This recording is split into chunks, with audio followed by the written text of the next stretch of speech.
Anda masih bersama kami pemirsa.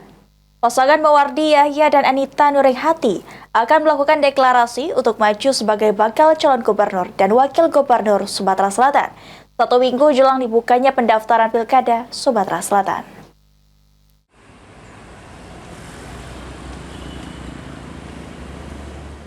Mawardi Yahya dan Anita Nuringhati mata hati telah siap untuk mengikuti ajang kontestasi Pilkada Sumatera Selatan 2024.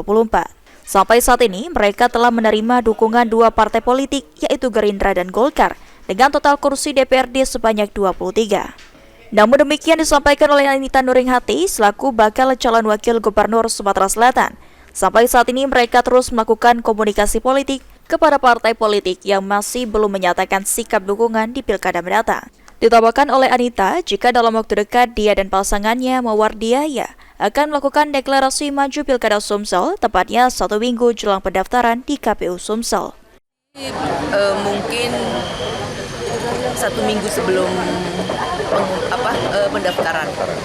Ya. Seperti diketahui, Anita Nuringhati yang merupakan kader Partai Golkar dan pasangannya Mawardi Yahya telah direstui oleh pimpinan Partai Golkar dan Gerindra Pusat guna maju Pilkada Sumsel berhadapan dengan pasangan Herman Deru Ciujang serta Heri Amalindu Popo Ali. Firman Hidayat, PAL TV.